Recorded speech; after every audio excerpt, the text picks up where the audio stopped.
This channel does not promote any violent, harmful, or illegal activities. All content provided by this channel is meant for an educational purpose only.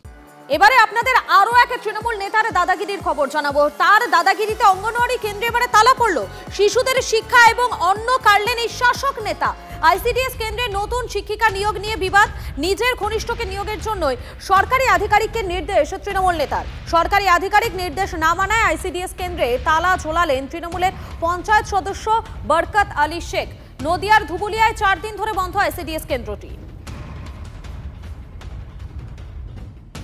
দুজন লোক আসলো, এসে বললো তোমাকে এখানে joint করতে দেওয়া হবে না, তোমার অর্ডার ক্যান্সেল করতে হবে, আর হচ্ছে কাগজ খাতাপত্র জানিয়েছো সব ফেরত দাও। হ্যাঁ, তো বলে চলে গেল। আর হচ্ছে বললো যে এখানে স্যার যদি আসে স্যারকে মারবো, অফিসে যে কোনো লোক আসলে মারবো, আর এখানে সঞ্জয় মুখার্জি, উজ্জ্বল বিশ্বাস আরও সব লোকজন আসবে। হ্যাঁ, তোমাকে অর্ডার ক্যান্সেল করতে হবে, তুমি চলে যাও। 2-3 জন আসলো, এসে তালা লাগিয়ে দিল। তাহলে আমি মারিনি, তালা পাড়ার লোক মেরেছে। 13/5/2025 এখন আমার দিদিমণি অ্যাপ্লাই করেছিল আপনার ইয়ে আমার সিডিপিওকে। আমাদের কত না বলে সেটা আমাদের দল জানে, সবাই জানে। যে আগে অ্যাপ্লাই করেছে সে আশা করি তাকে দেবে।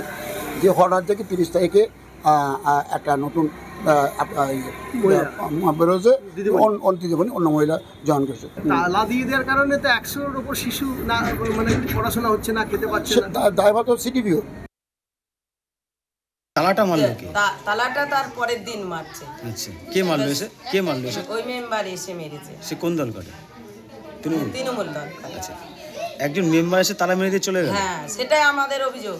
আমি বারবার বলছি যে হচ্ছে শিশুদের তার দাবিটা কি? তার দাবিটা ওই যে ওনার পছন্দ মতন উনি যাকে চায় আর কি তাকে নিয়োগ করতে হবে। খবর পাচ্ছি না। খাদ্য অবস্থা আজ 4 দিন ধরে বন্ধ হয়ে আছে। কারা করলো এটা কি জানতে পারি? সেটা আমরা বলতে পারবো না, কিন্তু আমরা এসে দেখছি যে তালা বন্ধ। এটা তো অন্যায় কাজ একটা। হ্যাঁ, এখন এটা অন্যায় হতেও পারে।